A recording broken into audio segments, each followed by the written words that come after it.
अस्सलामु अलैकुम रहमतुल्लाहि व बरकातुहू। नहमदुहु व नुसल्ली अला रसूलिहिल करीम। अम्मा बअद फ़अऊज़ु बिल्लाहि मिनश शैतानिर रजीम। बिस्मिल्लाहिर रहमानिर रहीम।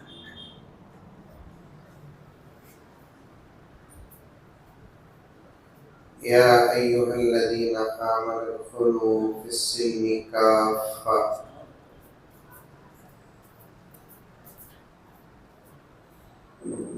व ला तत्तबिउ खुतुवातिश शैतान इन्नहु लकुम अदुव्वुम मुबीन।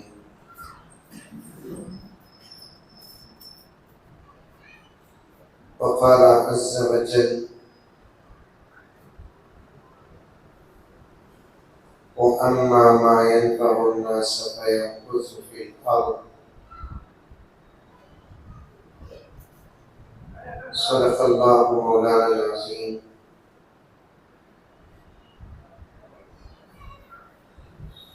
क़ाल रसूलुल्लाह सल्लल्लाहु अलैहि वसल्लम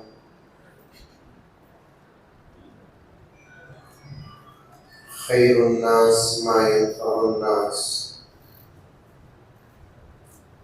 औ कमा क़ाल अलैहिस्सलातु वत्तस्लीम। अल्लाहुम्मा सल्लि अला सय्यिदिना नबिय्यिना मौलाना मुहम्मद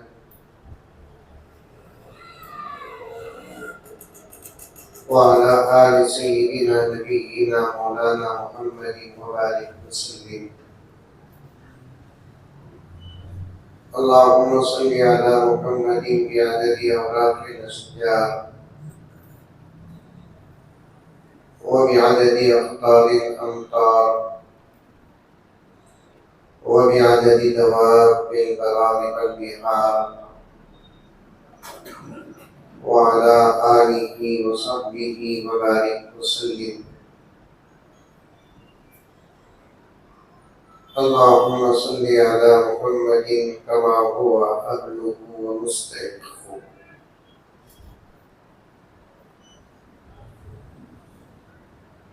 मुअज़्ज़ज़ सामीन, पूरी मोहब्बत के साथ, शौक़ के साथ, उल्फत के साथ, प्यार के साथ, अदब के साथ, एहतराम के साथ, इखलास के साथ दिल की गहराई से एक मर्तबा दुरूद शरीफ पढ़ लें।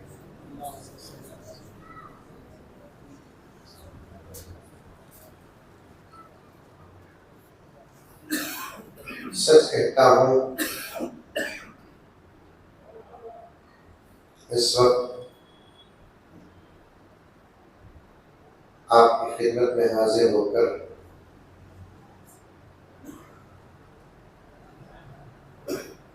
बेहद खुशी हो रही है।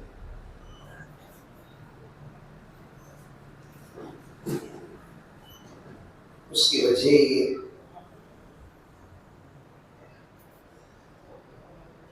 आज के इस मुख्तसर से जलसे के मुताबिक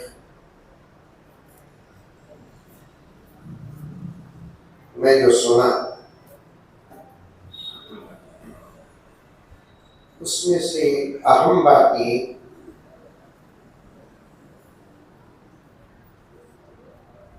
जिस जगह पर ये इमारत कायम है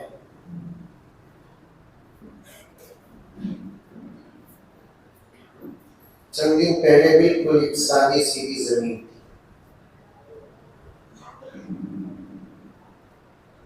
और वो जमीन भी औकाफ की थी। समझ में आ रही है बात? आगे नहीं आ रही? नाश्ता करे नहीं करे? करे।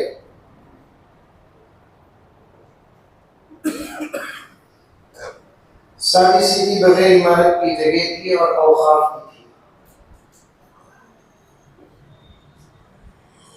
जिम्मेदारों ने इसको काम में लाने का इरादा किया और एक अजीम शान इमारत की तामीर की।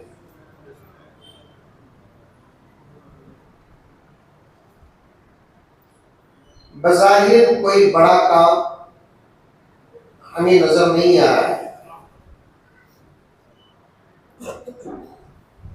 दो एतबार से ये काम इंतहा दर्जे पर बहुत बड़ा है। दीनी एतबार से तो बड़ा ही है,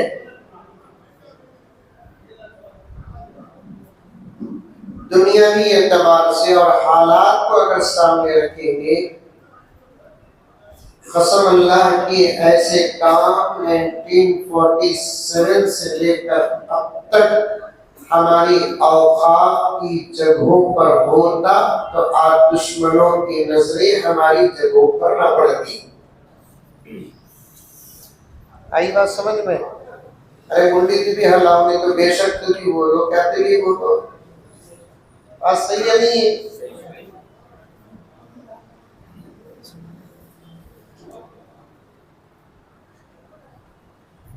टुकड़े टुकड़े करके दो तीन बातें अर्ज करूंगा। जिम्मेदारान ही तकरीबन तशरीफ फरमा है, काजी साहब तशरीफ फरमा है, हजरात उलमा तशरीफ फरमा है। आप लोग कौम का मक्स है।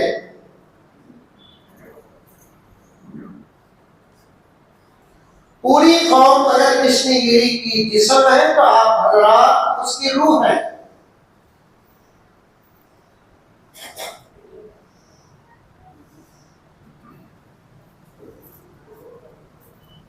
आप हजरात इस आदिश की दो तीन बातों को समझ गए तो इंशाअल्लाह ताला एक जबरदस्त इख्तिलाफ जरूर आएगा।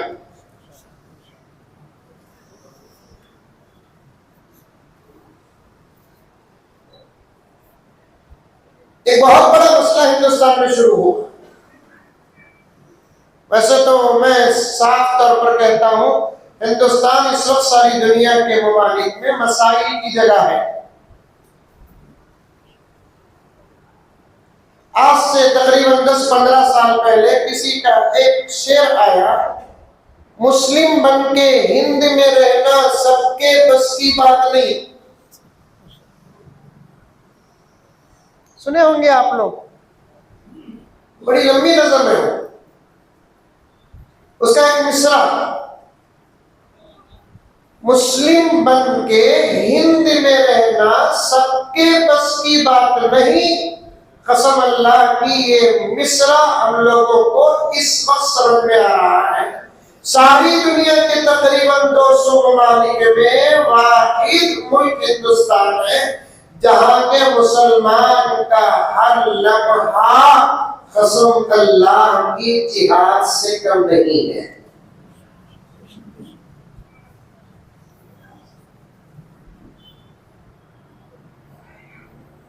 रात को सोते हैं,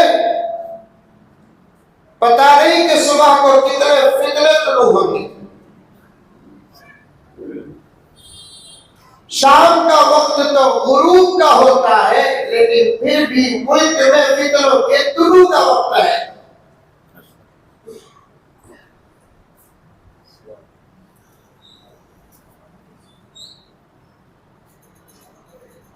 इस्लाम और मुसलमानों पर हमला इस वक्त की हुकूमत का सेवा है, सेवा।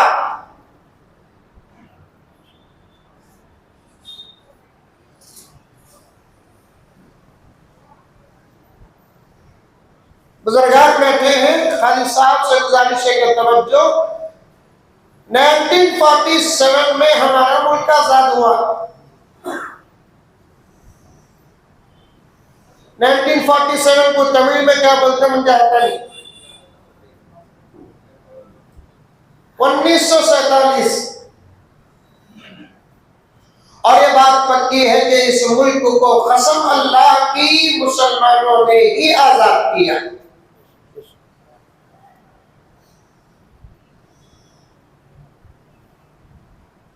पंद्रह अगस्त को जब मैं महाराष्ट्र गया था,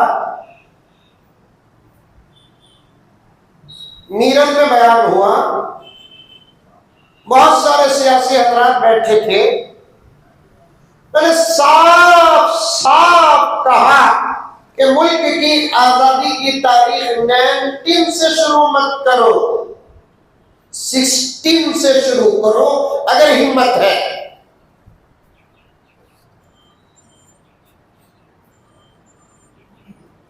मैंने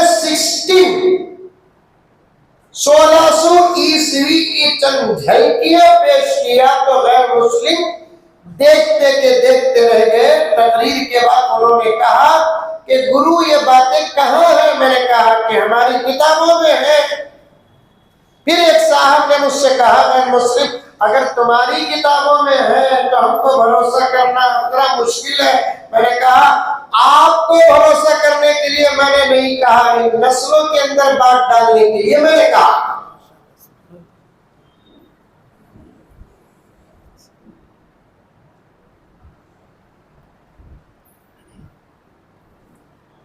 मुल्क को मुसलमानों ने आजाद किया। ऐसे हमारे बड़े अकाबिर हजरात उलमा बार बार ये जुमला कहे हैं और आपको याद हो गया होगा, किसी का पसीना भी उतना नहीं बहा जितना कि हमारा खून बहा।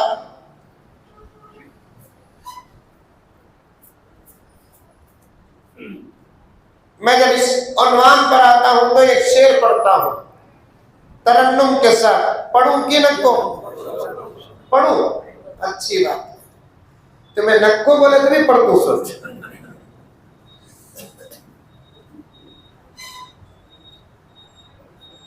दो तीन बातों में पहली बात पर मैं जरा तवज्जो डाल रहा हूं। इंशाअल्लाह ताला आज के जलसे की कुछ छोटी सी बातें मैं बेंगलौर के अंदर भी रखूंगा, इसीलिए मैंने शुरू में कहा बहुत खुश हूं मैं आज।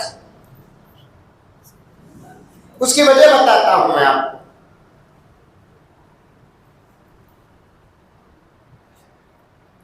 आंसू भी हमारे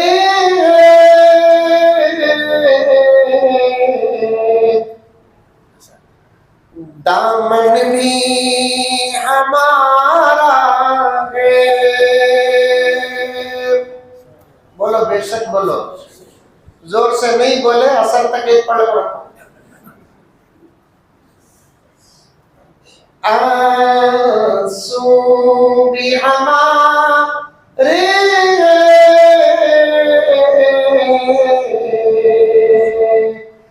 दामन भी हमारा है।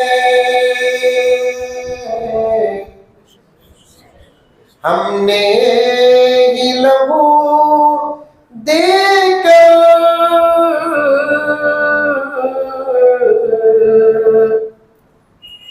गुलशन को संवारा है। हमने ही लहू देकर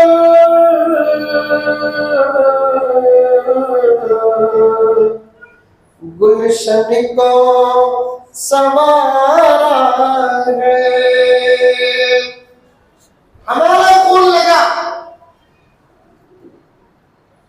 मुसलमान मैदान में उतरे और मुसलमानों में भी एक जमात जिनको उलमा कहती है, उन्होंने मुसलमानों को अंग्रेजों के खिलाफ मैदान में उतारा। आज दुश्मन इस बात को कबूल कर रहा है, यही मुल्क के वो उलमा है जो 2024 के इलेक्शन में हल्की सी हरकत करते हैं तो सेंट्रल के पाए ढीले होते हैं।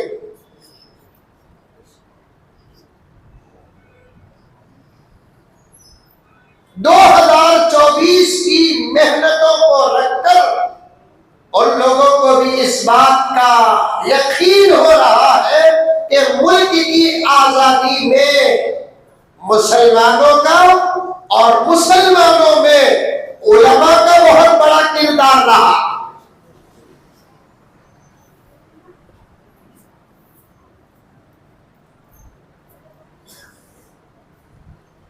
उलमा का इसलिए किरदार रहा कि उलमा के पास एक चीज थी है, उसका नाम फतवा। उलमा के पास एक चीज थी और है, उसका नाम फतवा। 1799 1799 में जब हजरत सुल्तान की शहादत हुई, जिम्मेदारान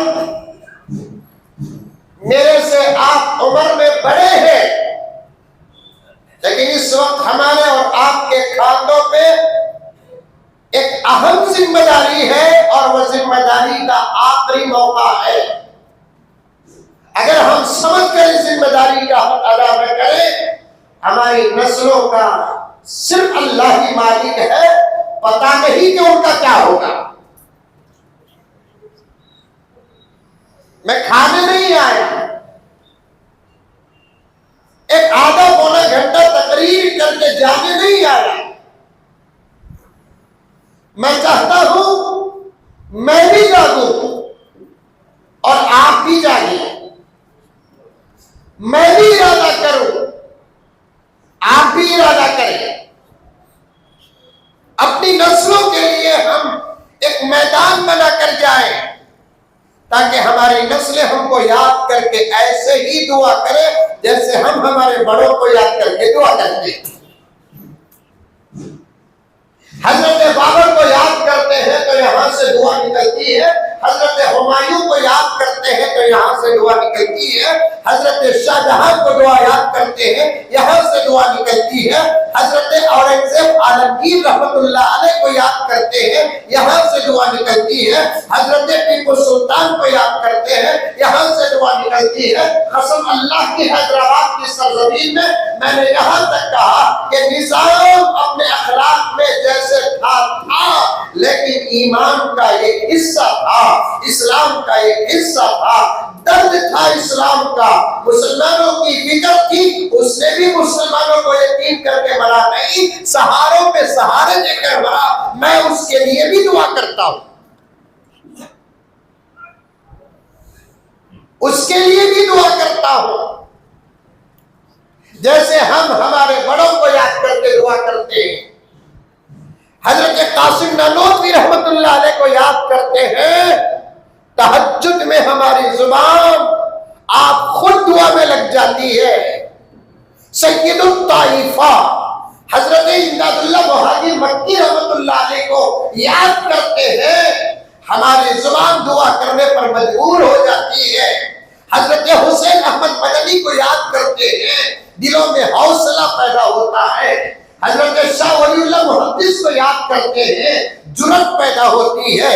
हजरत शाह अब्दुल अजीज देहलवी को याद करते हैं, हिम्मत पैदा होती है। हजरत सैयद अहमद शहीद को याद करते हैं, कसम अल्लाह की दुआ ही दुआ निकलती है, क्योंकि उनकी मेहनतों का सदका है जो आज हम मुल्क में सीना तान कर जी रहे हैं, सर उठा कर जी रहे हैं। अब ये आखिरी मौका है किश्तीगिरी के मेरे भाइयों, मेरे बुजुर्गों, अगर आने वाली नस्ल के लिए हमने कोई प्लेटफॉर्म तैयार न किया, आने वाली नस्ल के लिए हमने कोई मैदान न बनाया, आने वाली नस्ल के लिए हमने कोई तरीका कार न बनाया, आने वाली नस्ल के लिए हम कोई इलाही अमल न बनाया, तो वो नस्लें हमको याद तो जरूर करेगी, लेकिन हमारी तरह हमारे बड़ों को दुआ नहीं, हमारे खबरों के पास आकर थूक कर जाएगी।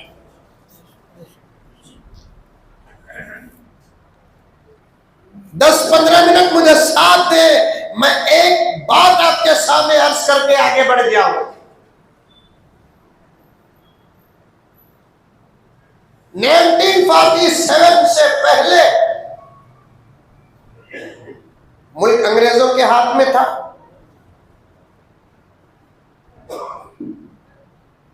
1799 में हजरत सुल्तान की शहादत के बाद मुकम्मल मुल्क अंग्रेजों के कब्जे में चला गया। 10-10 उलमा बैठे हैं जो मेरी तस्हीह करेंगे।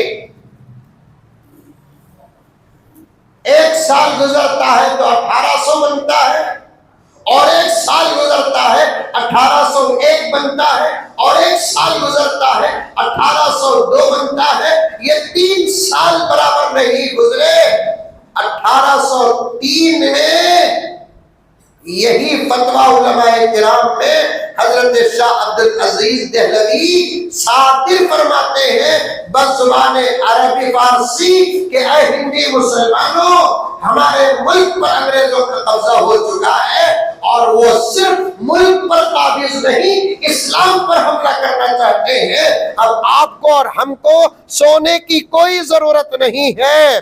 जिहाद का फतवा देकर मुसलमानों को जगाकर मैदान में उतारते हैं। यही फतवा एक उलमा की ताकत थी जो हजरत शाह अब्दुल अजीज देहलवी रहमतुल्लाह अलैह सादिर करके पूरे मुल्क के मुसलमानों को जगाया ही नहीं बल्कि मैदान में उतारा।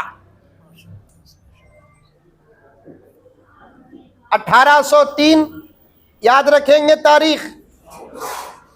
कृष्णगिरी मेरे वास्ते नया नहीं, कई मर्तबा आया हूं, इधर से गुजरता रहता हूं।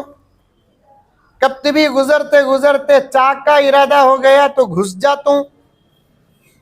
चाय पीते पीते हजरत मैं तुम्हारा आशिक का तो पूछता हूं।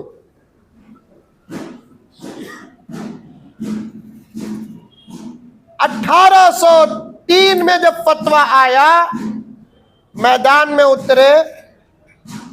बीच की लंबी तारीख को बोलने का मेरे पास वक्त नहीं। मैंने तकरीबन मुल्क के 250 साल की तारीख को घोल कर पिया है। तकरीबन मैं 20 साल से मुल्क की तारीख का मुताला कर रहा हूं। अल्हम्दुलिल्लाह 20 साल से हजरत सफ़हात के सफ़हात मेरे पास मौजूद हैं। और चूंकि हमारी किताबों में झूठ नहीं, अल्हम्दुलिल्लाह, एक्स्ट्रा फिटिंग नहीं, खुलकर मैं कहता हूं। और तारीख को सुनने के बाद अगर कोई सवाल भी करता है, अल्हम्दुलिल्लाह मौलाना पूरी हिम्मत के साथ अकली जवाब भी देता हूं। मैं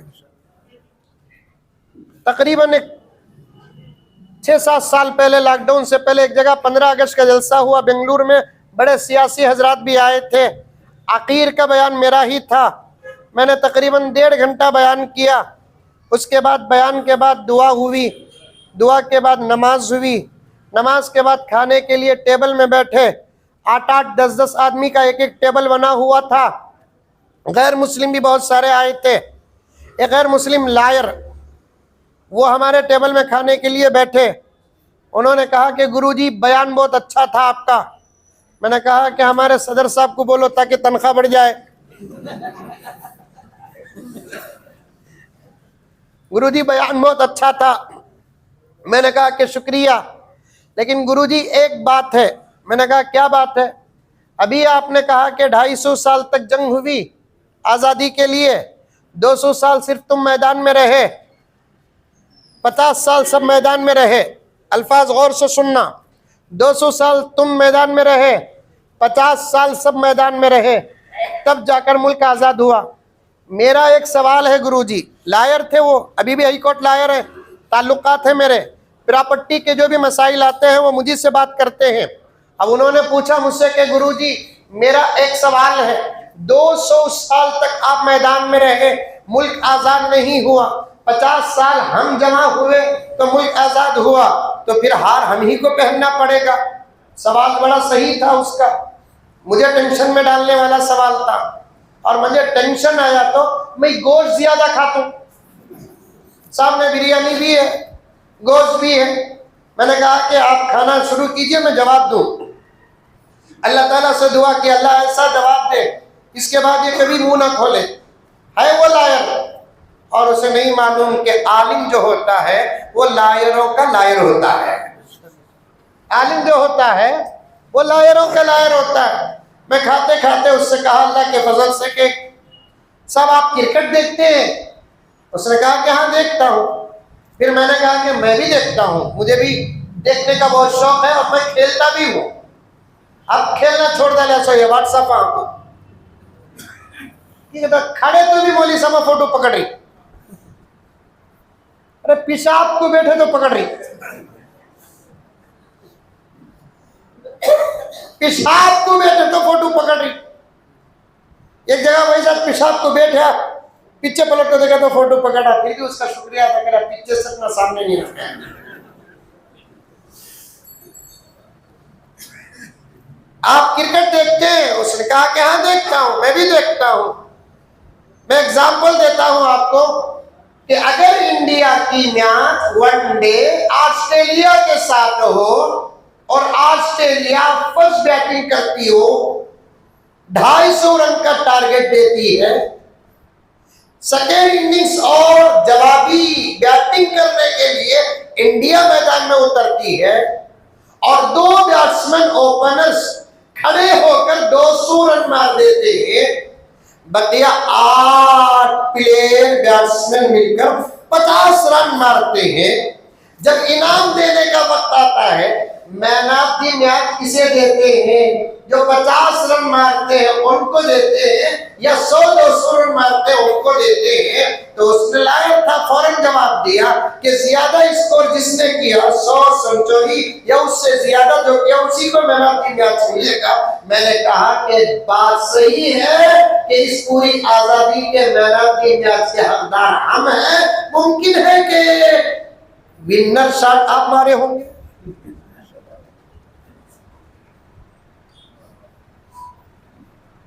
आजादी हिंदुस्तान में मुसलमानों ने जो किरदार निभाया, कभी ये जमीन नहीं भूलेगी, मुल्क नहीं भूलेगा, तारीख नहीं भूलेगी।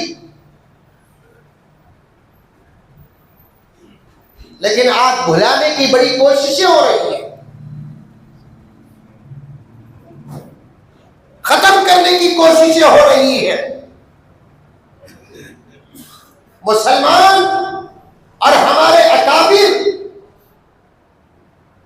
मुल्क के नाजुक हालात को सामने रखकर मिंबरों को छोड़कर मैदान में उतरे, मेहराबों को छोड़कर मैदान में उतरे। मैं उन्वान से हटा नहीं, मेरा साथ तो मैं असल पॉइंट की तरफ आऊं तो बात का खुलासा आपको समझ में आएगा। मिंबरों को छोड़कर मैदान में उतरे, मेहराबों और मुसल्लों को छोड़कर मैदान में उतरे, बुखारी मुस्लिम शरीफ पढ़ाने वाले दरसगाहों को छोड़कर मैदान में उतरे, खानखाहों में इस्लाह का काम करने वाले हजरत औलिया खानखाहों को छोड़कर मैदान में उतरे। कासिम नानोतवी के पीर, रशीद अहमद गंगोही के पीर, अशरफ अली थानवी के पीर, हाफिज जामिल शहीद के पीर, हजरत इमदादुल्लाह मुहाजिर मक्की, जिनके हाथ में तस्बीह, बगल में मुसल्ला, रात दिन ये हजरत उलमा उम्मत का जाहिर बनाते हैं, हजरत औलिया उम्मत का बातिन बनाते हैं। उन औलिया में से हजरत इमदादुल्लाह मुहाजिर मक्की जब मुल्क का नाजुक वक्त आया, खानका छोड़कर मैदान में उतरे। तस्बीह की जगह तलवार आई, असा की जगह तलवार आई। गर्ज अल्लाह की मदद शामिल हाल, इन्न मअल उसरी युसरा, शहादतों के बाद नतीजा, करबला के बाद इस्लाम की तासीर, कुर्बानियों के बाद हमारा मुल्क आजाद हुआ। चाय बंद करो भाई, बंद करो चाय। ये चाय वाला कहां आता की परेशान, चाय बंद। मुल्क आजाद हुआ, उसके बाद हुआ क्या? तकसीम हो गया। उसके बाद हुआ क्या? जो उलमा और उलमा के वारिस मुसल्ले, मिंबर, मेहराब, मसनद, खानकाहें छोड़कर आए, वो वापिस मुसल्ले मेहराब खानकाहों को चले गए। यही बताना चाहता हूँ, हजरत वाला तवज्जो फरमाते, तालिबे इल्म हूँ, इनसे एक भूल हो गई, क्योंकि नबी नहीं थे ना ये। भूल सबसे मुमकिन, बजाय वापिस जाने के और उस दिन बाहर ही रहकर हालात को साजगार बनाते तो आज पार्लियामेंट हमारे हाथ में होता। और कुछ दिन हमारे अकाबिर बाहर रहते। मैंने दिल्ली की सरजमीन में ये बातें अर्ज की, अकाबिर ने मुझे दुआएं दी, और कुछ दिन हमारे अकाबिर ऐसे ही बाहर रह जाते, एक सियासी प्लेटफॉर्म कायम कर देते। उस वक्त हिंदू मुसलमान के दरमियान में दूध मौस का रिश्ता था, खीर पूरी का रिश्ता था। मुसलमान पर मुसलमान जितना भरोसा करता, उससे ज्यादा गैर मुस्लिम मुसलमान पर भरोसा करने का जमाना था। ऐसे दौर में एक सियासी प्लेटफॉर्म कायम हो जाता तो फिर हर पार्टी को टक्कर देने की ताकत हमारे पास होती। हम किसी के दरवाजे के पास ना होते, हमारे दरवाजों पर दूसरे होते। एक भूल हो गई, एक भूल हो गई। दूसरी भूल क्या हुई वही बताना चाहता हूं। आज की इस इमारत के इफ्तिताह को सामने रखकर कि हमारे पास खरीदने के लिए जगह को जरूरत नहीं थी। हमारे मुस्लिम बादशाह जिनकी निगाहों में फिरासत थी,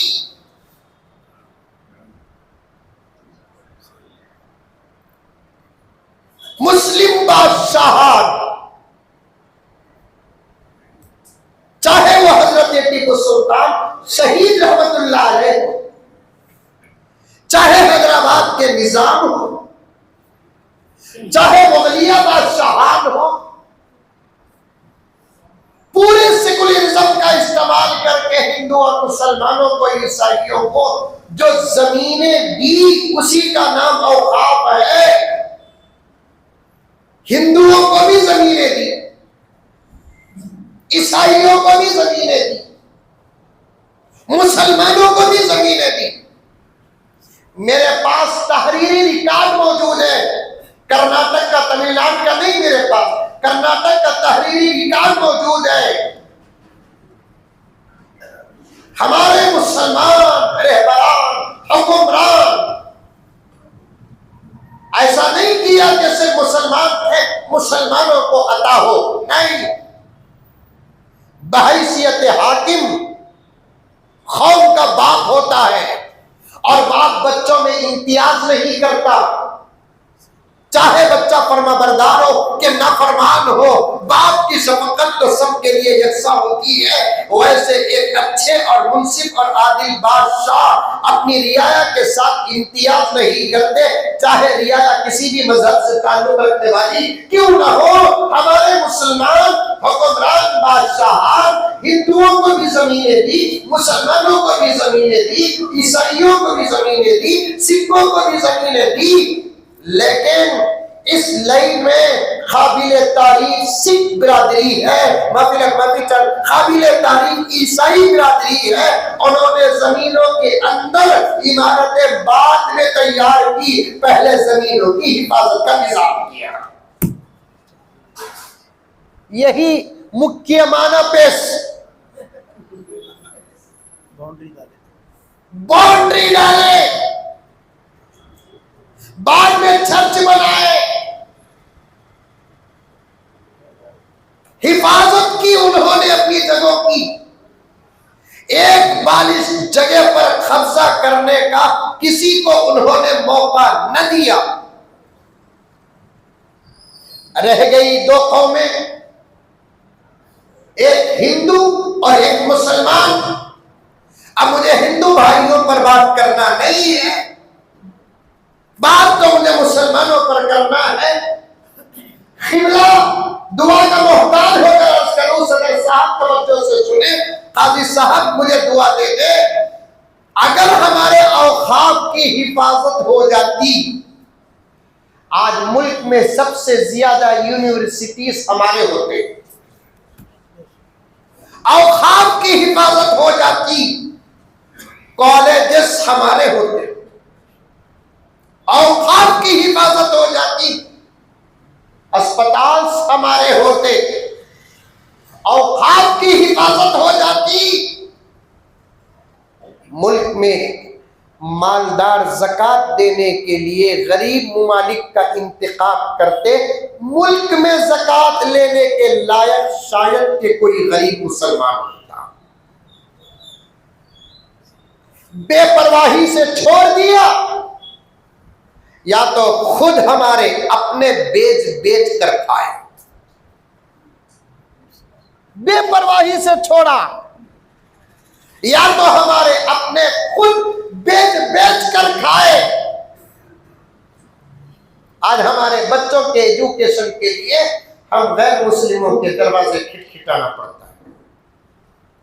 आज हमारे और हमारे घर की औरतों के इलाज के लिए गैर मुस्लिमों की अस्पतालों के दरवाजे खटखटाना पड़ता है। हम कितने ही मुत्तकी क्यों ना हो, नमाज न छूटती हमारी अपनी जगह पर, रोजे न छूटते हमारे और आपके अपनी जगह पर, तिलावत न छूटती हमारी अपनी जगह पर, अल्लाह के रास्ते में वक्त लगता हमारा तुम्हारा अपनी जगह पर, और भी आमाल हमारे पास हो, लेकिन जब तबीयत घर वाली की खराब होती है, अस्पताल जाना पड़ता है, वहां पर हमारा तकवा पानी पानी हो जाता है। जब कोई डॉक्टर इलाज के नाम पर हमारे घर की औरत का हाथ थामता है।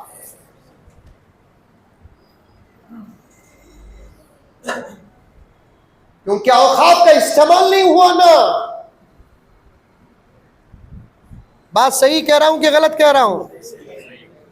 जरा मुन्नियत भी हलाओ भाई। नहीं, औखाफ का इस्तेमाल नहीं हुआ ना।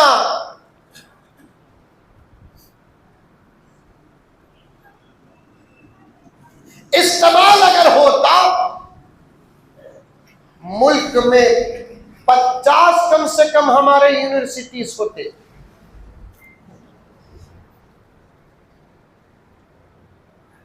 हजारों अस्पताल होते,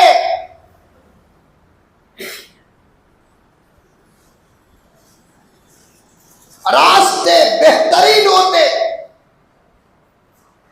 इस मुल्क में जाहिरी तौर पर ईसाइयों की तरक्की का यही राज है। उन्होंने अपने औखाफ का सही इस्तेमाल किया और वो मुल्क के अंदर दूसरी कौमें के मुकाबले एजुकेशन में बहुत आगे हैं और हेल्थ में बहुत आगे हैं, क्योंकि उन्होंने औखाफ का इस्तेमाल किया और हमने औखाफ का इस्तेमाल भी नहीं किया, औखाफ की हिफाजत भी नहीं की, और हिफाजत न की ऐसे ही छोड़ते तो अलग बात थी। या तो किसी ने कब्जा कर लिया या खुद बेच दिए। इसलिए एजुकेशन में भी हम पीछे हैं और हेल्थ और इलाजो मुआलजे में भी हम पीछे हैं। बल्कि मेरे पास ताजा रिपोर्ट मौजूद है, इस मुल्क के अंदर जितनी कौमें हैं उन कौमों में 3 ही कौमें भीख मांगने में सबसे आगे हैं। एक मुसलमान, दूसरा दलित और तीसरा गैर मुस्लिम भाई।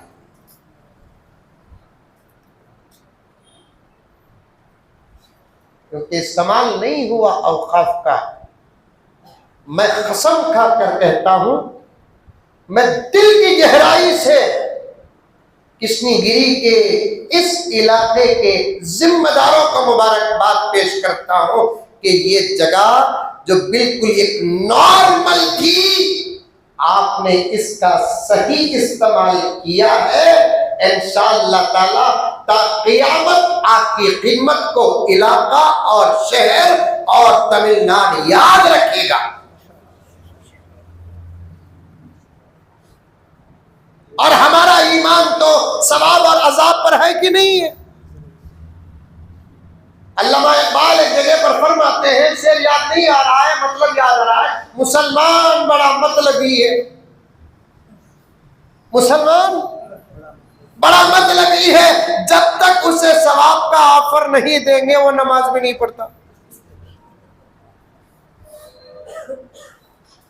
सवाब और अजाब पर हमारा ईमान है, दुनिया की किसी कौम का नहीं। बास कौमें सिर्फ सवाब के कायल, बास कौमें सिर्फ अजाब के कायल। सवाब और अजाब दोनों के कायल हम ही हैं। और इस्लाम के सही होने के दलाइल में से एक दलील है सवाब और अजाब को मानना। अभी करीब में अमेरिका की एक बहुत बड़ी यूनिवर्सिटी की प्रोफेसर औरत इस्लाम कबूल करती है। जितना दुनिया इस्लाम कबूल करने से रोकती है, उतना ही इस्लाम उतना पास आगे बढ़ रहा है, उतना ही इस्लाम आगे बढ़ रहा है। और एक खतरा बताऊं मैं आपको, इस खतरे को आप समझे, खादी साहब के हवाले से अर्ज करूं, जिम्मेदारान बैठे हुए हैं, बड़ी अजीब बात है, अल्लाह ही बेहतर जानता है कि राज क्या है। बाहर के लोग अंदर आ रहे हैं, अंदर के लोग बाहर जा रहे हैं, ये है बड़ी अजीब बात। बाहर के लोग अंदर आ रहे हैं, हम बहुत खुश हो रहे हैं कि इस्लाम कबूल कर रहे हैं, इस्लाम कबूल कर रहे हैं, इस्लाम कबूल कर रहे हैं। इस पर भी नजर डालो कि अंदर के लोग बाहर जा रहे हैं। प्यारे आका सल्लल्लाहु अलैहि वसल्लम की बताई हुई अलामतों में से एक अलामत ये भी है कि बाहर के लोग अंदर आएंगे और अंदर के लोग बाहर जाएंगे, और बाहर के लोग बाहर जब जाएंगे उनकी दो किस्में होंगी, एक किस्म साफ साफ बाहर जाएंगे और एक किस्म ये होगी कि वो अंदर ही रहेंगे, आमाल ऐसे करेंगे कि वो अंदर रहकर भी बाहर के हो जाएंगे। इसे कहते हैं इर्तिदाद। ये जबरदस्त लहर फैल रही है। मैं रियासत का नाम नहीं लेता, गुज़िश्ता साल उस इलाके में मेरा दौरा हुआ, वहां के उलमा मजलिस उलमा में बैठकर जब मेरी बात हुई, बात के बाद कहने लगे कि हजरत तकरीबन 3-4 साल के अंदर हमारे इतने 100 किलोमीटर के दायरे में 20,000 से ज्यादा मुसलमान मुर्तद हुए।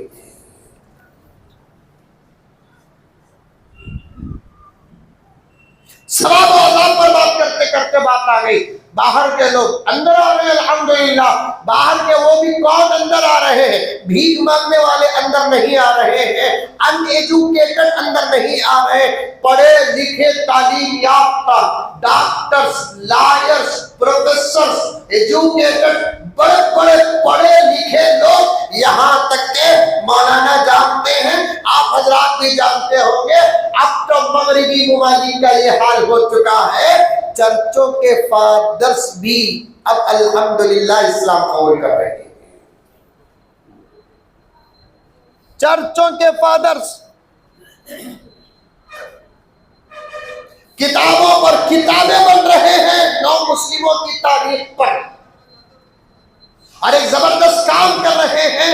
हजरत मौलाना काली सैफुल्लाह साहब रहमानी दामत बरकातुहू आलम इस्लाम के नए नए इस्लाम कबूल करने वालों की तमाम लिस्ट को तैयार कर रहे हैं।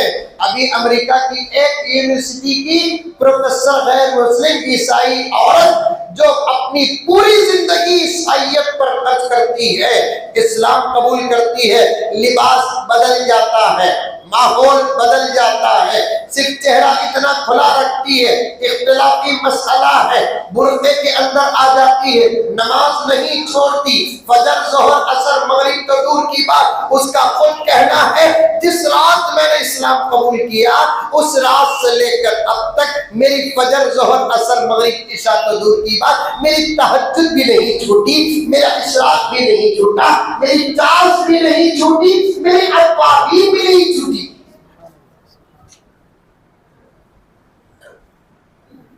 अब अब उसे जाकर मीडिया पूछने लगी, मीडिया है ना, कृष्णगिरी में भी मीडिया होगी, है नहीं है मीडिया? मुल्क में दो चीजें खत्म हो जाना, एक इंटरनेट, एक मीडिया, मुल्क जल्दी सुधर जाता।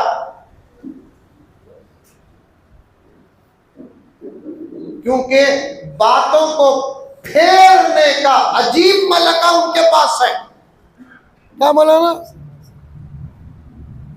जंगल को एक मुसलमान गया, शेर आया। शेर मालूम? शेर आते ही मुसलमान देखा, भागने का मौका नहीं, बचने का मौका नहीं, सामने क्या क्या की फतरा गितरा, उसके पास क्या क्या छोटे मोटे हथियार आते, सब बाहर को ये कर को शेर को मार डाला। खबर बाहर पहुंची, मीडिया आ गई। अब उसने अंदाज कैसा बनाया देखो, मुसलमानों की दहशतगर्दी अब शहरों से निकलकर जंगलों तक जा चुकी है। अब मुसलमानों की दहशतगर्दी से जंगल के जानवर भी महफूज नहीं, रिपोर्ट आ गई। एक 2-3 महीने के बाद एक औरत गई जंगल, उसके सामने भी शेर आया, उसे भी बचने का मौका नहीं, उन्हें भी शेर को मार डाली। उन्हें कृष्णगिरी की तो नहीं थी, उन्हें मेरे मार डाली। अब वही ये हुआ, वही ये हुआ। बदलता मजमून देखो कैसा है। अब वो मजमून पेश करता है, क्या जवान मर्द लड़की है, बाहिम्मत लड़की है, जो एक शेर से मुकाबला करके शेर को मौत के घाट उतार दिया। दोनों वाकया वही। अब मीडिया आ गई उस औरत के पास, अब उससे पूछने लगी, आप तो माँ पेट ईसाई है, पढ़ी लिखी है, यूनिवर्सिटी की उस्ताद है आप, प्रोफेसर, आखिर आपको इस्लाम क्यों पसंद आया? उसने एक छोटा सा बयान दिया, मैं उसे और छोटा करके अर्ज कर रहा हूं। उसने कहा कि मुझे मेरे घर से लेकर मेरी यूनिवर्सिटी तक मुझ पर बहुत जुल्म होता है, जुल्म करने वालों को मैं बहुत सुकून से देखती हूँ। ये सोचने पर मजबूर हो गई, आखिर इनको क्यों नुकसान नहीं होता, ये क्यों तकलीफ में मुब्तला नहीं होते। जब मैंने इसका मुताला किया तो मेरे सवाल का जवाब इस्लाम दिया, जालिम चाहे दुनिया में कितना ही सुकून से क्यों ना रहे, लेकिन खबर से लेकर हशर तक जालिम का हाल बुरा है, मजलूम की आखिरत बड़ी कामयाब है। दुनिया में जितना भी जुल्म होता है उसका बदला खबर में बराबर लिया जाएगा, हशर में बराबर लिया जाएगा। मुझे यहाँ तक बात पहुंची कि अल्लाह रब्बुल इज्जत जानवरों के दरमियान भी फैसला करेंगे। उस बकरी को भी बुलाएंगे जिसके सर में सींग नहीं, उस बकरी को भी बुलाएंगे जिसके सर में सींग है। सींग वाली बकरी बेसींग वाली बकरी को अगर मारी है, अल्लाह ताला वहां उन दो जानवरों के दरमियान भी फैसला करेंगे। तो मुझे इस्लाम के ये सच्चे और सही असबाब पसंद आए तो मैंने इस्लाम कबूल कर लिया, ताकि मेरे जालिमों को हशर के मैदान में उनकी जुल्म की सजा मिले।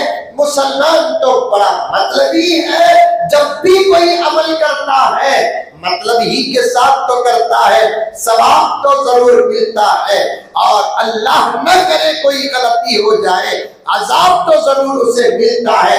अल्लाह सबकी हिफाजत फरमाए। लेकिन एक काम जो कृष्णगिरी के इस इलाके के जिम्मेदारों ने इस खाली जगह को बेहतरीन शक्ल देकर कई शोबों को अंदर दाखिल किया, मैं देख रहा हूं नाम गुस्ल रूह। एक तो औकाफ का इस्तेमाल हो गया, जगह को चंदा नहीं, इमारत को चंदा। चलो भी चंदा हुआ कि नहीं हुआ कि मुझे नहीं मालूम, कोई अल्लाह का बंदा पूरा ही बम कर दिया हो या 2 आदमी मिलकर बना दिए हो, या 4 आदमी मिलकर बना दिए हो, या 10 आदमी मिलकर बना दिए हो, लेकिन जमीन का तो चंदा नहीं, बेकार थी जमीन। मोदी अंकल की नजर पड़ी हुई थी, अमित शाह की नजर पड़ी हुई थी, बीजेपी की नजर पड़ी हुई थी, उनके नजरों से जमीन की ऐसी हिफाजत कर लिए जैसे किसी खूनखार जानवर के हमले से मां अपने बच्चे की हिफाजत करती है। मैं जिम्मेदारों को सलाम करते हुए जिम्मेदारों तक इस बात को पहुंचाना चाहता हूं, हमारे अपने इदारों की पूरी पूरी हिफाजत करो, वरना सबसे सख्त सवाल हशर के मैदान में आप ही से होगा। मस्जिद की जगह है, मस्जिद की हिफाजत करो, मदरसे की जगह है, मदरसे की हिफाजत करो, दरगाहों की जगह है, पूरी हिफाजत करो, और भी जगह है तो पूरी हिफाजत करो। और हिफाजत के 2 तरीके होते हैं, मुझे कहने की इजाजत दो। बात अगर आपके दिल को लगती है और आप बुरा मानते हैं, आप हैं और आपका मानना है, मैं अब बात कहने से पीछे नहीं हटता। 2 तरीके से हिफाजत करो, ये बाहर के दुश्मनों से जगह की हिफाजत करो, एक अंदर के दुश्मनों से भी जगह की हिफाजत करो, क्योंकि हमारी अपनी वो जगह जिनको औकात कहते हैं, हमारी अपनी वो जगह जिनको वक्त कहते हैं, चाहे वो जगहों का ताल्लुक मस्जिदों से हो, चाहे वो जगहों का ताल्लुक मदरसों से हो, चाहे उन जगहों का ताल्लुक अल्लाह वालों के दरगाहों से हो, चाहे उन जगहों का ताल्लुक दूसरी और चीजों के साथ हो, उस जगह के दुश्मन बाहर के भी होते हैं और अंदर के भी होते हैं। आप पूछ रहे हैं, आपकी निगाहें पूछ रही है, आपके चेहरे पूछ रहे हैं, अंदर के कौन दुश्मन है मौलाना? तो फिर मैंने अंदर के दुश्मनों का मुताला बाहर के दुश्मनों से ज्यादा किया है। और ये बीमारी बेंगलोर में भी है, चेन्नई में भी है, कर्नाटक में भी है, तमिलनाडु में भी है, तेलंगाना में भी है, महाराष्ट्र में भी है, बल्कि मुल्क की हर रियासत में है। मौलाना आज उम्मत के अंदर हलाल और हराम का इम्तियाज खत्म हो गया। अल्लाह करोड़ों रहमतें नाज़िल फरमाए। हजरत शाह सईद अली मियां नदवी रहमतुल्लाह अलैह पर हजरत का एक जुमला इस वक्त मुझे शिद्दत से याद आ रहा है। हजरत वाला ने फरमाया कि इस वक्त उम्मत के जिल्लत के असबाब इबादत नहीं मामलात है। इबादत से उम्मत जलील नहीं हो रही है। दूसरी कौम उतना पूजा नहीं करती, ना पढ़कर भी हम उतना नमाज पढ़ते हैं। एक बिल्कुल बारीक जुमला बोल रहा हूं, समझने की कोशिश करो, घुसाओ। दूसरी कौम अपने मानने वाले खुदाओं की उतनी पूजा नहीं करती, बावजूद हम लोग नमाज छोड़कर भी अगर कंपेयर करेंगे तो इबादत का कोटा हमारे ही पास है नहीं है? अरे समझ में आई की बात? नहीं का तो बोलो हथौड़ी मंगा तू, गुस्सा नहीं। इबादत में दूसरी कौमों के मुकाबले में आज भी हम ही आगे हैं। क्या हजरत अली मियां नदवी रहमतुल्लाह अलैह के कौल की तशरीह, इबादत को अगर सामने रखेंगे दूसरी कौमों के मुकाबले हम ही आगे हैं। अल्हम्दुलिल्लाह नमाज पढ़ते नहीं, फिर भी दूसरी कौमों की इबादत को सामने रखेंगे, हमारी नमाजों का पल्ला भारी, रोजों का पल्ला भारी।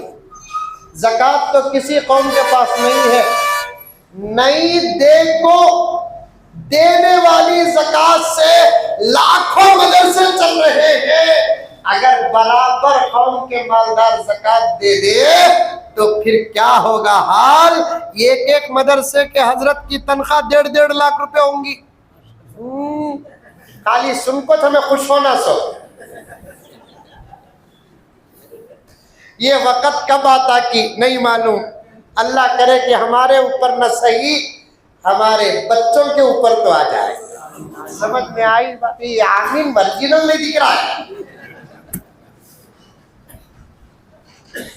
नहीं देखो ज़कात देने वालों की ज़कात से इतने मदरसे चल रही बोले तो अगर मालदार ऐसी ज़कात निकाल दे जैसे सहाबा निकालते थे, ताबीईन निकालते थे, तबे ताबीईन निकालते थे, औलिया निकालते थे, तो फिर क्या हाल होगा।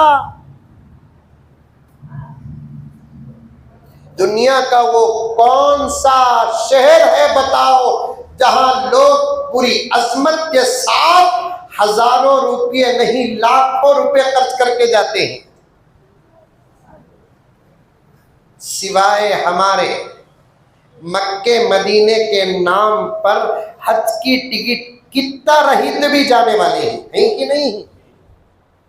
हमें नहीं जाना बोल को अंकल हमारी सब्सिडी कैंसिल करे। अंकल का तो कौन, मेरा ये जुमला उन तक भी पहुंचा है। मैं उनको अंकल बोलता हूं। सो रत्ती भी चढ़ाना बाबा, नहीं तो हम ना चढ़ा रहा नहीं। सब्सिडी कैंसल करे। हाजी साहब 3.5 लाख रुपए गवर्नमेंट चार्ज, प्राइवेट चार्ज तो 8 लाख 9 लाख 10 लाख रुपए। फिर वहां जाने के बाद खरीदो फरोख्त लगा लेंगे 15-16 लाख रुपए। फिर भी मुसलमान जा रहा है कि नहीं जा रहा है? जा रहा नहीं जा रहा है? टिकट बाकी ही नहीं। इसीलिए हजरत मौलाना अबुल हसन अली नदवी रहमतुल्लाह अलैह ने फरमाया कि इबादत की वजह से उम्मत परेशान नहीं है, मामलात की वजह से परेशान है। हलाल हराम का इम्तियाज ना होने की वजह से परेशान। हमारी अपनी जगहों पर, चाहे वो मस्जिद की जगह हो, चाहे वो मदरसे की जगह हो, चाहे वो दरगाहों की जगह हो, चाहे वो और कोई औकाफी जगह हो, दुश्मनों की नजरें उतनी नहीं जितना कि हमारे अपने लोगों का कब्जा है कि नहीं? मस्जिद का दुकान मिसाल के तौर पर मैं जाको लेता हूं, सदर साहब को बोल दो, सदर साहब दुकान मंजे दियो।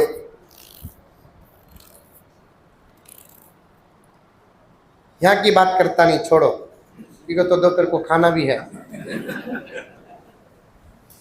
सदर साहब पहले देखते ही मंजे इन्हें मेरा की किसका, ये दूसरा देखते पैसा कितना देता। चल रहा है भाई, गुस्सा करो ना को। अगर नहीं है इस फितनों में तो अल्लाह का शुक्र अदा करो। है मामलात हल करके बाद में तौबा करो। लोग डूबा दल को तौबा कर लेते, बिल्ली सब चुके खा को हट को गे सका नहीं।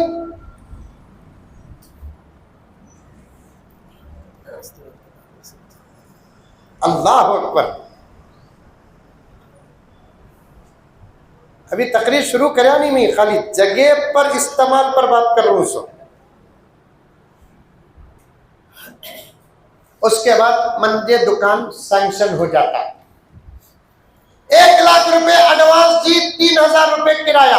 हाँ राइट। अब मेरा एडवांस देना भी जायज है मस्जिद को, मेरा 3000 रुपए किराया देना भी मस्जिद को जायज है। बात यहां तक रहती तो अलग थी, आगे की सुनो। उसी दुकान को मैं 5 लाख रुपए एडवांस, 20,000 रुपए किराए को देता हूं। 5 में से 1 मस्जिद को देता हूं, 20 में से 3 मस्जिद को देता हूं और 17 मैं खाता हूं। ये कब्जा नहीं तो और क्या है?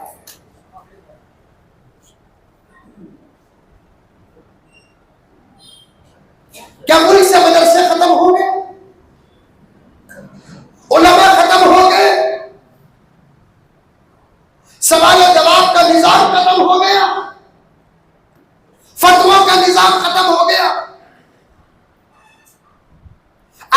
कब्जा क़िबला मस्जिदों में भी है, ऐसा कब्जा मदरसों में भी है, ऐसा कब्जा दरगाहों की जगहों में भी है।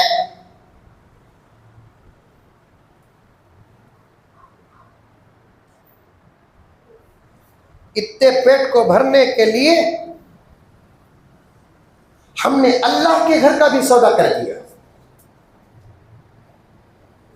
बीवी बच्चों की टूटी फूटी ख्वाहिशात को पूरी करने के लिए अल्लाह के रसूल के घरों का सौदा कर दिया। अल्लाह वालों के दरगाहों और उनके खबरों का सौदा कर दिया। ला हौल वला कुव्वता इल्ला बिल्लाह।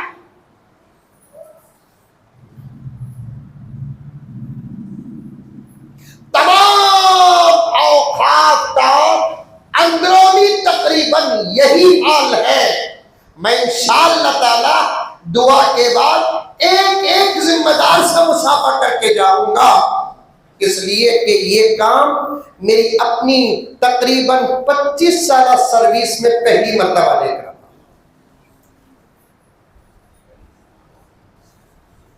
अल्लाह ऐसे जिम्मेदारों को और उम्र में बरकत दे, खिदमत में बरकत दे। वो भी बेहतरीन है। मैं पढ़ रहा था नामा, पहली नजर घुसते घुसते इस पर ही पड़ी, गुस्ल रूम। इसका मोहल्लों में होना बहुत जरूरी है। असल में जरूरी नहीं, घरों में होना जरूरी है। हमारे घर कैसे बोले तो या तो इतने बड़े रहते हैं, तमाम तर सहूलतें रहने के बावजूद मय्यत को गुस्ल देने का इंतजाम नहीं रहता। ये बड़े घरों का हाल।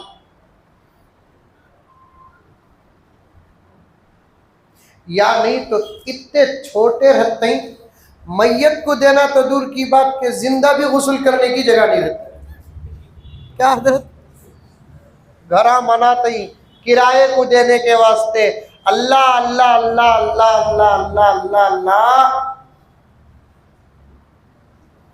ये घर की ओपनिंग को एक साहब मुझे बुला ले को गए बेंगलुरु में, खास घर को नहीं, उन्होंने किराए को गए। सो तुम्हारी दुआ से चुल्ला सुलगना हजरत को कबूल को। चुल्ला सुलगाने भी हमारी दुआ होना है। चुल्ला सुलगाने से दर साहब खैर जुमे की नमाज पढ़ा कर गया। उन्होंने सामने जा रही बिल्डिंग में, मैं पीछे जा रहा हूँ, मेरे साथ दो साथियां भी थे। सीढ़ियां चढ़िया, सीढ़ियां चढ़ते चढ़ते पूछा ओनर कौन सा? उन्होंने हजरत, उनको कैसा मालूम मैं यहाँ आता हूँ? बोल को कि हजरत ये सीढ़ियां पूरे मेरे से इसके छीना। जर्रा कौन से भी मोटा आदमी आ गया, पेट वाला आदमी की तो पेट कैसा चढ़ेगा इसमें? एडजस्ट कर को चढ़ जाती है हजरत कया।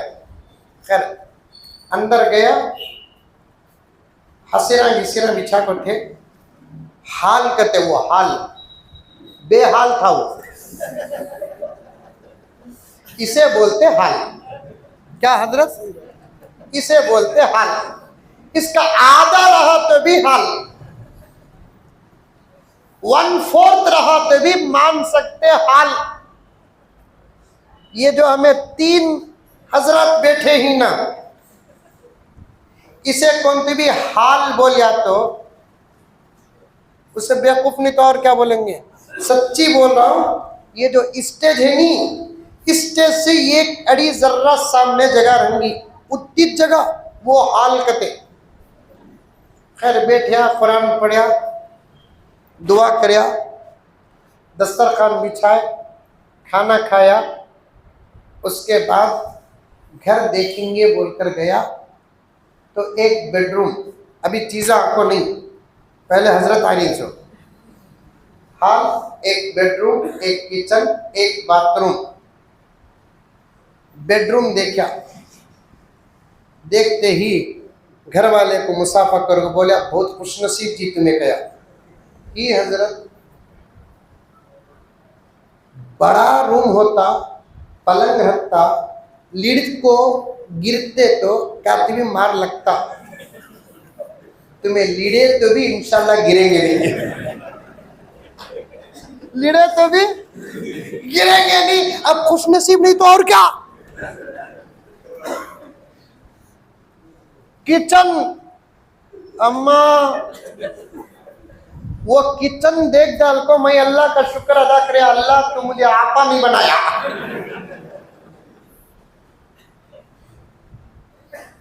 बाथरूम,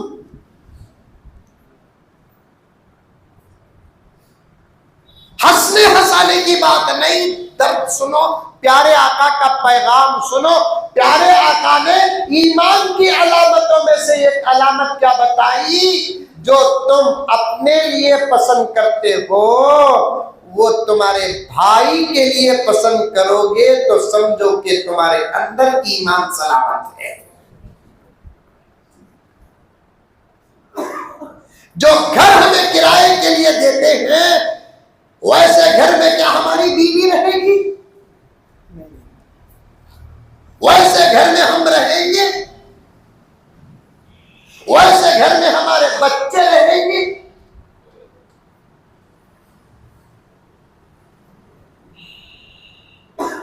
छोटा या बड़ा जरूरतों और सहूलतों के मुताबिक घर बनना। जब मेरा घर बना मौलाना, अभी करीब में मेरे वालिद साहब को तो आप लोग जानते हैं, बेंगलोर के अंदर 50 साल रहे, उम्र उनकी 80 साल, 30 साल तो जवानी और पढ़ने में गुजर गए। 50 साल बेंगलोर के अंदर आप जिंदगी गुजारे।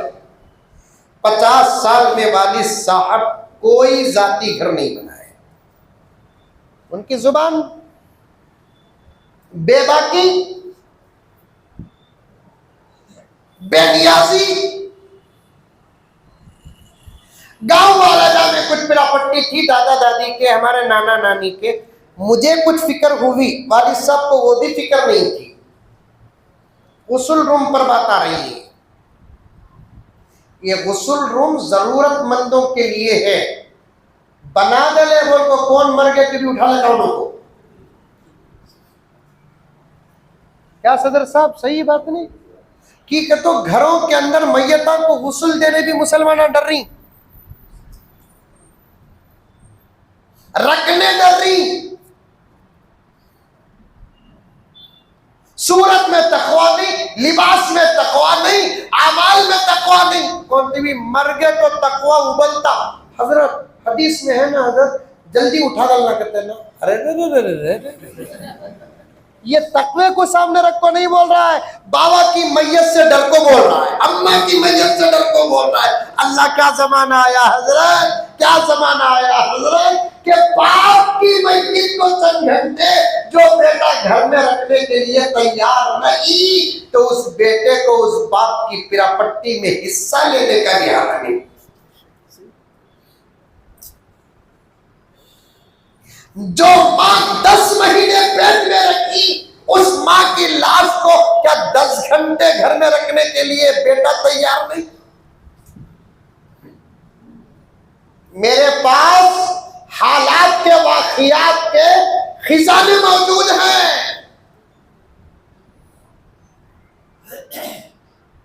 ये मैयत का हाल तो मेरे पास ऐसे आया कि बेटा बोलता हमारा इलाका पूरा गैर मुस्लिमों का, हजरत मैं यहां जनाजे का इंतजाम नहीं कर सकता।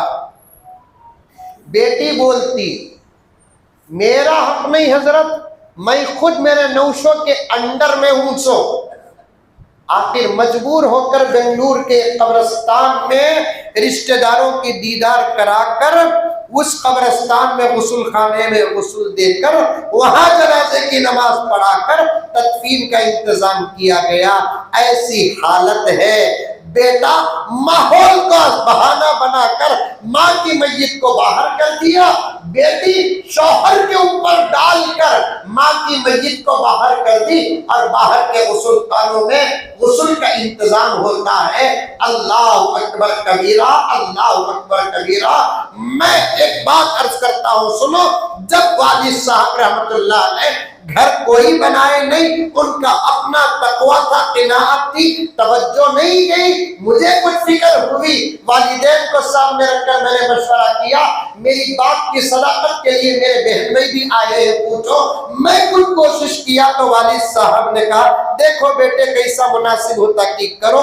तब एक जगह बड़ी माकूल कीमत में मिली तो अल्हम्दुलिल्लाह हम खरीदे और उसके बाद और उस पर तामीर करने का इरादा हुआ। बहुत सारे लोगों ने मशवरा दिया कि मौलाना इंजीनियरिंग प्लान लो, मौलाना इंजीनियरिंग का प्लान लो मौलाना। मैंने कहा कि भाई हम उलमा हैं, एक हैसियत से हम भी इंजीनियर हैं, पिल्लर कहाँ रखना ये मशवरा तो मैं इंजीनियर से लूंगा, पाया कितना खोदना ये मशवरा मैं इंजीनियर से लूंगा, और सीमेंट कितना, लोहा कितना, बालू कितना, जल्दी कितना, लेकिन कमरा कहाँ होगा, हाल कहाँ होगा, किचन कहाँ होगा, कहाँ कैसे रखना, ये पूरा फैसला मेरा होगा। जब मैंने इसके डाला और इंजीनियर के सामने पेश किया, इंजीनियर कहने लगे मौलाना ऐसा इससे तो जगह आपकी मार खा रही है। मैंने कहा जगह मार नहीं खा रही है, जगह इस्तेमाल हो रही है। ये हाल अब इस्तेमाल होगा, ये कमरा अब इस्तेमाल होगा, ये किचन अब इस्तेमाल होगा। जो इतनी जगह में छोड़ा हूँ आपके अकल और इल्म के मुताबिक ये बेकार समझी जाती है, हमारे इल्म के मुताबिक यही जगह इस्तेमाल की है। मेरे घर में सिर्फ मर्द नहीं रहते, मेरे घर में औरतें भी रहती है। मेरी अम्मा सलामत थी, मैंने उस वक्त ये जुमला कहा, मेरी अम्मा भी है, मेरी बीवी भी है, मेरी बहनें भी है, और पता नहीं कौन पहले कौन बाद, मर्द हो तो बाहर गुसल दे, कोई फर्क नहीं पड़ता। औरतों में अगर किसी का इंतकाल हो जाए, मेरी अम्मा का इंतकाल हो जाए या किसी और औरत का इंतकाल हो जाए, उसे गुसल देने के लिए क्या मैं घर से बाहर लेकर आऊं? नहीं, इसे मैं प्यासत की शक्ल में इसलिए बनाया ताकि जिंदों के निगाहों में कपड़े सुखाने, बर्तन धोने की जगह समझी जाए, लेकिन शरीयत के निगाहों में इसे मैयतों को गुस्ल देने की जगह रहे। आजकल मालदारों को रत्ती भी फिक्र नहीं, जिंदगी को सामने रखकर घर बनाते, मौत को सामने रखकर घर नहीं बनाते हजरत। जिंदगी को सामने रखकर घर ऐसा बनाते हैं, अल्लाह ऐसा मालूम होता खिजर अलैहिस्सलाम से भी बड़ी उम्र इनकी।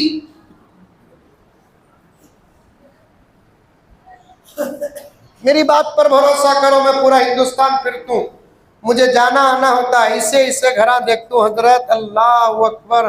खाली बाथरूम इसका आधा, बाथरूम मालूम मुकद्दस घर, इसका आधा।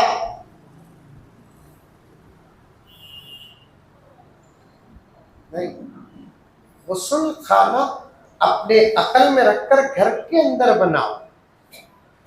घर का इतना बड़ा होना भी अच्छा नहीं कि घर वैरान लगे, इतना छोटा रहना भी अच्छा नहीं कि घर खुद खबर मालूम हो जाए। ये मेरी बात नहीं, हदीस की शरह है।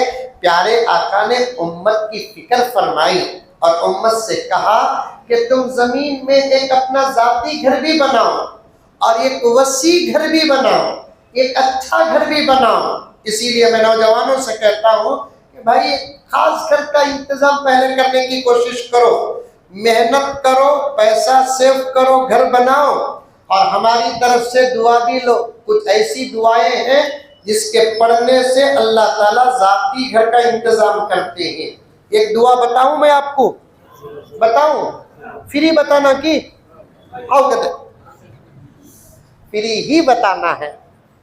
वुजू करते नहीं करते औरत में ही हजरत, अरे वाह माशाअल्लाह अल्लाह अल्लाह, अब तो उन्हें खाना नहीं खाई तो भी ये दुआ पड़ी थी। पन्नत पन्नत, वुजू करते नहीं करते? करते। वुजू में चेहरा धोते नहीं? धोते। कितने मर्तबा धोते? 3 मरतबा धोते चेहरा। अमल याद रखना, 3 मरतबा जब चेहरा धोते हैं, हदीस पाक में 2 दुआएं मज़कूर हैं। एक दुआ अल्लाहुम्मा बय्यिज़ वजही यौम तबय्यज़ु वजूहु व तस्वद्दु वजूह। एक दुआ ये, ऐ अल्लाह मेरे चेहरे को ऐसे मुनव्वर फरमा दे, नूरानी बना दे। कब? उस दिन जिस दिन तू गुनहगारों के चेहरे को काला बना देगा। अल्लाहुम्मा बय्यिज़ वजही यौम तबय्यज़ु वजूहु व तस्वद्दु वजूह। बाज़ों के चेहरे को आप नूरानी बनाएंगे अमाल की वजह से, बाज़ों के चेहरे को आप काला बना देंगे बुरे अमाल की वजह से। ऐ अल्लाह मुझे आप आमाल की वजह से नहीं, अपने फजल से मेरे चेहरे को नूरानी बना दे। एक दुआ ये, और एक दुआ बड़ी मुजर्रब दुआ है, बड़े बड़े अकाबिरों पे तजुर्बा है। कसरत से वुजू में चेहरा धोते वक्त अल्लाह का बंदा जब इस दुआ की पाबंदी करता है, अल्लाह तबारक व तआला 3 नेमतें अता फरमाते हैं। दुआ क्या है? अल्लाहुम्मा ग़फ़िरली ज़म्बी, ऐ अल्लाह मेरे गुनाहों को माफ कर। ववस्सिअली फी दारी, ऐ अल्लाह मेरे घर को वसी बना दे। वो बारिक ली फी रिज़्क़ी, ऐ अल्लाह मेरे रिज़्क़ में बरकत अता फरमा। तकरीबन 4-5 सफ़हात की शरह है इस पर। ववस्सिअली फी दारी, इसका एक तर्जुमा क्या है कि ऐ अल्लाह मेरे घर को वसी बना। दूसरा मतलब क्या है? ऐ अल्लाह मेरे घर के अंदर वसअत अता फरमा बातिनी तौर पर। और एक तर्जुमा क्या है जिसकी बड़ी शरह आई है किताबों के अंदर, घर ऐसा रहे जिस घर के अंदर पूरे हज़रात अफराद जब रहते हैं, सबके रहने का निज़ाम व इंतजाम शरीयत के मुताबिक हो। हमारे हजरत शेख पीर ज़ुल्फ़िकार साहब नक्शबंदी मुजद्दिदी दामत बरकातुहुम एक किताब में फरमाया कि लोग बेबरकती का रोना रोते हैं और डाउट करते हैं, किसी ने मुझे जादू कर दिया, किसी ने मुझे काला जादू कर दिया, किसी ने मुझ पर सहर कर दिया, किसी ने कोई करतूत कर दिया। नहीं, अगर घरों के अंदर चैन नहीं, घरों के अंदर सुकून नहीं, घरों के अंदर बरकत नहीं, तो उसकी वजह घर ही के आमाल होते हैं। अक्सर घर आप भी देखो, मैं भी देखूं, अक्सर घर हजरत हम ऐसे बनाते हैं जिन घरों में पर्दे का निजाम ही नहीं रहता। बेपर्दगी की वजह से अल्लाह तबारक व तआला बरकतों को छीन लेते हैं। एक खास घर का इंतजाम करो। जब घर बनाएंगे जिंदगी और मौत को सामने रखकर बनाओ। बाज़ लोगों के घर बहुत छोटे होते हैं, वहां पर गुस्ल मय्यत को देने का मौका भी रहता है, क्योंकि लोग ज्यादा होते हैं। इस सूरत में तकलीफ होती है, तो जिम्मेदारों ने इस जगह के मकासिद में से एक मकसद सबसे पहला गुस्ल खाना रखा। और खास तौर पर औरतों के लिए तो इसकी सख्त जरूरत है, क्योंकि मर्दों का भी अकीदा गलत, औरतों का भी अकीदा गलत हो चुका है। मैंने अक्सर जगह देखा, 5-10 मिनट में बात खत्म करूं, अक्सर जगहों पर देखा मैंने कि जिंदगी में भी पर्दा नहीं, मरने के बाद भी पर्दा नहीं। याद रखें, ये मसला आपके उलमा आपको बताए होंगे। आ रही है बात तो मैं आपके सामने अर्ज कर रहा हूं। गैर मर्द मर गया, गैर औरत का दीदार करना हराम है। आई बात समझ में? गैर औरत मर गई, गैर मर्द का दीदार करना हराम है, हराम। चाहे जवान मरो के बूढ़े मरो, जवान औरत मरे के बूढ़ी औरत मरे, इलाके की कोई अम्मा जो 95 साल की उम्र में मरती है, पूरा इलाका उसे खाला पुकारते, ममानी मामी पुकारते, अम्मा पुकारते, दादी पुकारते, नानी पुकारते। ऐसी औरत का भी अगर इंतकाल हो जाता है तो उसकी लाश को और उसकी नाश को और उसकी मय्यत को सिर्फ उसकी औलाद, औलाद की औलाद, भाई बहनें और भाई बहनों की औलाद देख सकती है। बूढ़ी हो गई, ये दिमाग में लाकर पूरे मोहल्ले को दीदार कराना मय्यत के साथ गुस्ताखी करने के बराबर है, लाश के साथ गुस्ताखी करने के बराबर है। इस्लाम है, जिंदगी के भी मसाइल हैं, मरने के बाद भी मसाइल हैं।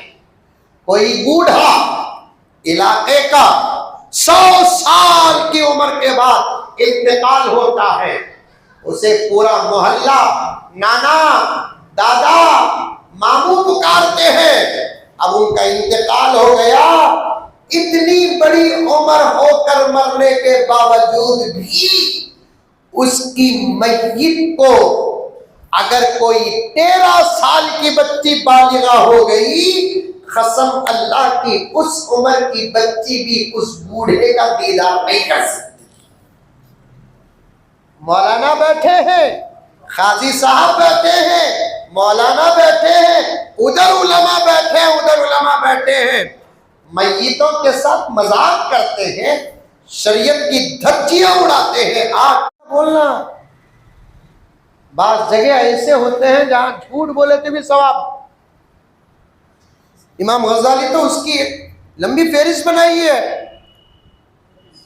क्या जबरदस्त नखला तुम्हें, अच्छे ही ना, उन्हें मुनव्वर क्या कह के बोला तुम्हारे बारे में, चुप के। उसके बाद क्या खा रही, खाना खाए, खाओ खाओ, रत्ती रत्ती बोलकर जरा खाओ। दवा कौन सी खा रही, अच्छी ये दवा, माशाल्लाह बड़ी अच्छी दवाई है। ऐसा बोलना MBBS बेकार हो जाना। उसके बाद जरा इधर उधर की बातें करता रहो, अच्छा करना, फिर भी आप तुम मरीज के पास ज्यादा देर बैठना बास फुकहा के नजदीक मकरूह है। बैठ जाते हैं नहीं, जल्दी निकल को, फिर भी आतुम बोलकर आना, कत्ती भी डराना नहीं, घर वाले को भी तसल्ली देना। आजकल कहाँ है ये तालीम, घुसते सो घुसते, मरीज को देखते सो देखते जबरदस्त इस्राइली बम, कैसे थे तुम्हें, कैसे हो गए, नहीं सदर तो बोलते रहो, कैसे लड्डू के सगा थे तुम्हें, घूमते थे तुम्हें, कलर पूरा चलेगा। आइंदा इतवार को मरने वाला सबक पड़ जाता है, खत्म।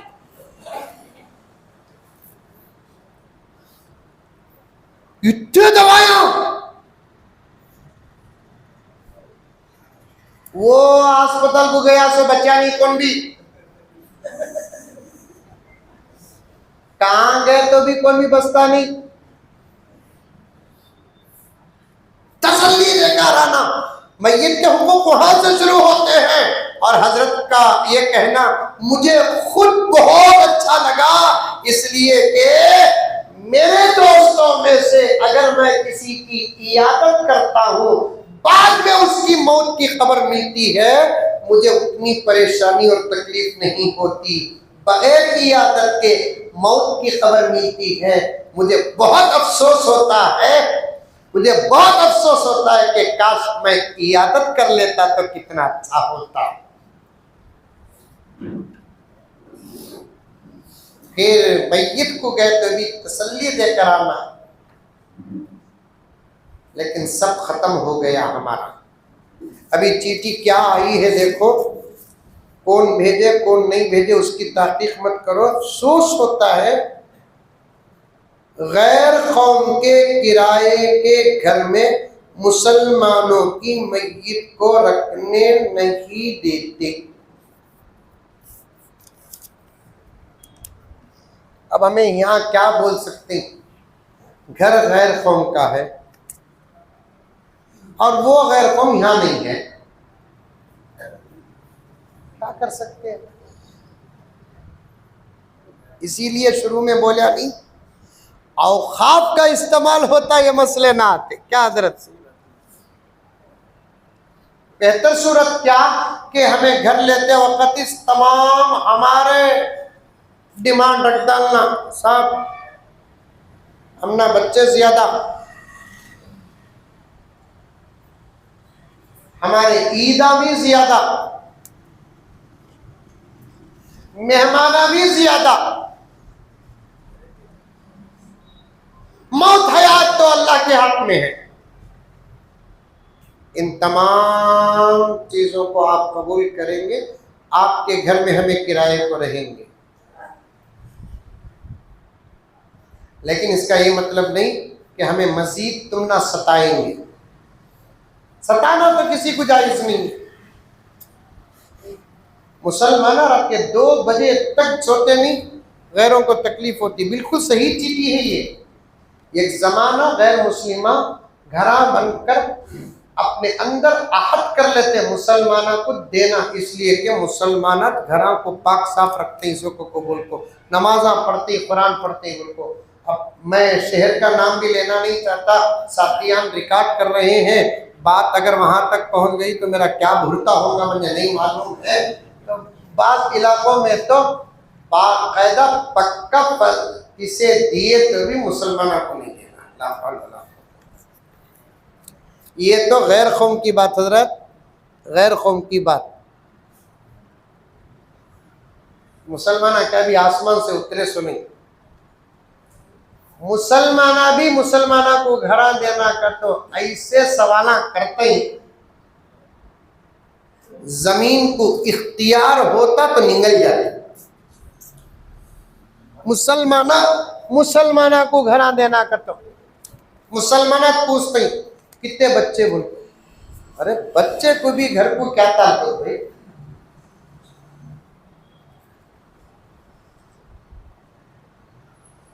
मेहमान आते हैं क्या बोलकर पूछते मुसलमान, कृष्णगिरी में नहीं रहूंगा, नहीं है क्या तो बोलो बेंगलुरु छोड़ को यहाँ जाता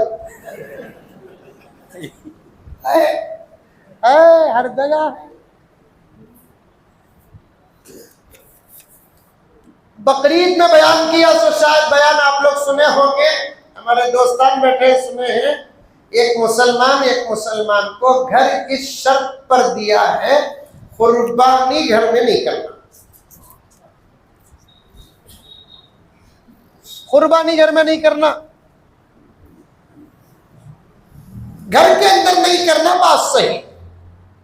मैंने उस शादी से जो शिकायत लेकर आया उससे मैंने पूछा कि भाई तेरी बात एक दर्द एक इस्लाह मुझे बयान में बयान करना है, लेकिन ये तो बता कि तेरा घर कहाँ और कैसा है। तो उसने कहा कि हजरत हम 3-4 हैं जो कुर्बानी देने की ताकत रखते हैं और घर के अंदर नहीं हजरत, पार्किंग में करना चाहते हैं। अपार्टमेंट है, ऊपर हमारे घर है, नीचे 2 व्हीलर और 4 व्हीलर जहां छोड़ते हैं वहां पर हम लोग को भी बड़े का नहीं, छोटे जानवर 2-3 दिन पहले लाकर बांधते हैं और उसके बाद जब वक्त आता है तो हम जबा करते हैं। तो घर का ओनर खुद मुसलमान रहकर कहता है कुर्बानी करना का तो पैसे लो घर छोड़ो।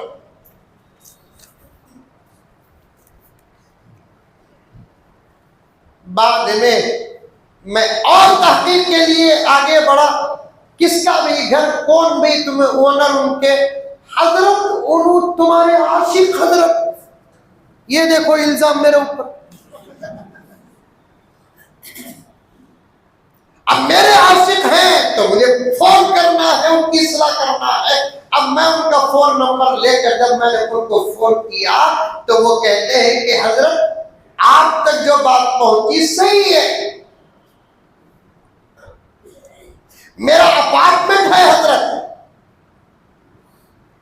कुल 10 घर हैं जिसमें मेरा भी घर है, बकिया 9 घरों में 4 मुसलमान हैं, 5 गैर मुस्लिम हैं। इन गैर मुस्लिमों को तकलीफ होती है, इसलिए मैंने मना किया। मैंने कहा कि भाई कुर्बानी अल्लाह का हुक्म है, अल्लाह के हुक्म को अदा करने के लिए किसी और की तकलीफ का लिहाज नहीं होगा। क्या हजरत?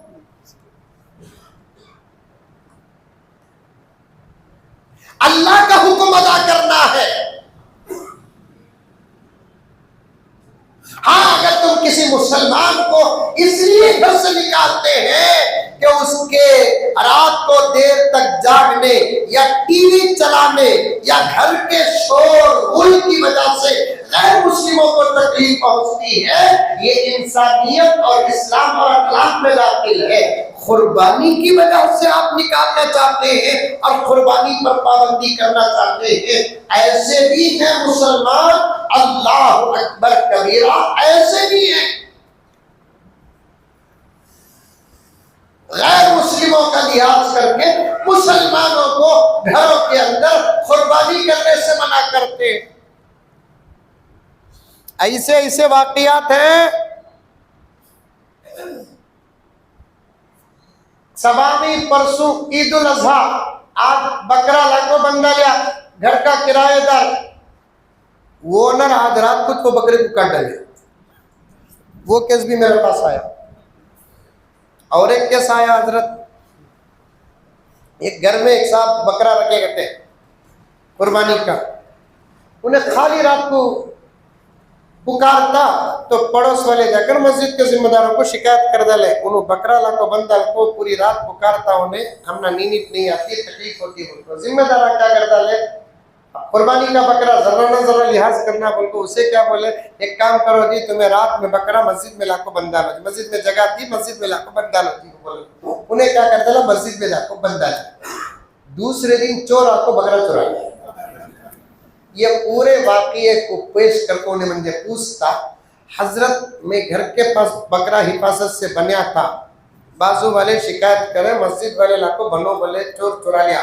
अब मुझे बकरा वो मस्जिद वाले दिलाना कि पड़ोस दिलाना कि फतवा मेरे से पूछना। तमाम तर जरूरतों को सामने रखकर घरां बनना।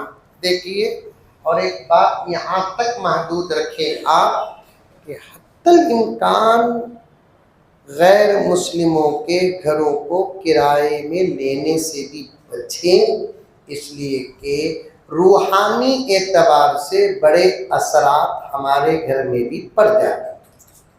ये किताबों में लिखा है। मैं पर्सनल इंशाअल्लाह ताला बयान के बाद हजरत को वो किताब और वो पूरी रिवायत बता दूंगा। रिवायत पैगंबर का फरमान। कुछ बातें ऐसी होती हैं जिसे खुलकर बयान करने का मौका भी नहीं होता, उसकी वजह बात का खतरा नहीं, बात समझने की ताकत नहीं, ये वजह होती है उसकी। घरा बनो तो अच्छे बनो, बेहतरीन बनो। ये जो निज़ाम आया बहालत मजबूरी, इस निज़ाम को मजबूरी की सूरत में रखो। है ना को बोल को अच्छे अच्छे घरा वाले भी यहाँ ले कर उसका इंतजाम करते हैं, तो फिर मैयतों के साथ एक किस्म का मजाक हो जाएगा। जरूरतमंद है, छोटा करे, निज़ाम नहीं होता, नहलाने में, कफन पहनाने में, दीदार कराने में और भी मसाइल आते हैं, तो उस सूरत में ये तमाम मसाइल आ जाते हैं। मस्जिद रूम भी, नमाज रूम भी औरतों के लिए देखकर बड़ी खुशी हुई। अल्लाह तबारक व तआला इसका पूरा पूरा बदला जिम्मेदारों को भी अता फरमाए, और इसमें जिस जिसका हिस्सा लगा है अल्लाह तबारक व तआला उनको भी पूरा पूरा बदला अता फरमाए। आमीन सुम्मा आमीन। व आखिर दावाना अल्हम्दुलिल्लाहि रब्बिल आलमीन।